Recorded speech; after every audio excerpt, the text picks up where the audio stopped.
അങ്ങനെ exam week പിന്നെയും തുടങ്ങിയിരിക്കുകയാണ് ഗൈസ്. ഞങ്ങളുടെ ഫൈനൽ സെമസ്റ്റർ എക്സാംസ് ആണ്. ഞാൻ പറഞ്ഞിട്ടുള്ളൂ ഞാൻ LLM-ആയിട്ട് 2 സെമ്മാണുള്ളൂ. അപ്പോൾ ഫസ്റ്റ് സെമ്മിൻ്റെ സെം എക്സാമാണ്. അപ്പോൾ ഞങ്ങൾ രാവിലെ തന്നെ 7 മണിക്ക് 6:30-ക്കൊക്കെ എണീറ്റ് 3 പേരും കൂടെ ബ്രേക്ക്ഫാസ്റ്റിന് പോകണം എന്നൊക്കെ പറഞ്ഞാണ്. അങ്ങനെ 3 പേരും കൂടെ എണീറ്റ് വന്നപ്പോഴത്തേക്കും ഒരു 7-8 മണി സമയമായി.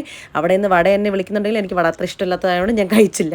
അങ്ങനെ രാവിലെ ഞാനൊരു മസാല ദോശയും സൗമ്യ ഒരു നോർമൽ പ്ലെയിൻ ദോശയും നമ്മുടെ സ്വന്തം അഞ്ജന വടയാണ് കഴിച്ചത് ഗൈസ്. അങ്ങനെ ഞങ്ങളിത് 3ഉം കഴിച്ച് 3 പേരും 3 വഴിക്കെന്ന് പറയുന്ന പോലെയാണ്. അഞ്ജന നേരെ കോളേജിലേക്ക് പോയി പഠിക്കാൻ, ഞാൻ റൂമിലിരുന്നാണ് പഠിക്കാറുള്ളത്. എനിക്ക് കോളേജിൽ പോയിട്ട് ഇങ്ങനെ ഒത്തിരി നോയ്സ് കേട്ടുകഴിഞ്ഞാൽ എനിക്ക് പഠിക്കാൻ പറ്റത്തില്ല.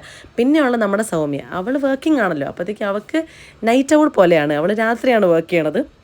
അവൾക്ക് രാവിലെയാണ് അവൾക്ക് റെസ്റ്റ് ചെയ്യാൻ കിട്ടുന്നത്. അപ്പോൾ അങ്ങനെ വെള്ളമൊക്കെ തിളപ്പിച്ച് ഭണ്ഡാരം എന്നൊക്കെ പറഞ്ഞിട്ട് തിരിച്ച് പിന്നെ സൂപ്പർ മാർക്കറ്റിൽ പോയി. ഇവൾക്കാണെങ്കിൽ നേരെ ഒരു ഇത് മേടിക്കാനുണ്ടായിരുന്നു, ഒരു കൺസ്ട്രക്ഷൻ വർക്കിൻ്റെ സൗണ്ട് കേൾക്കുന്ന ബാക്കിൽ നിന്ന്. അങ്ങനെ ഞങ്ങൾ ഫ്രൂട്ട്സും വാങ്ങി തിരിച്ചു പോയി.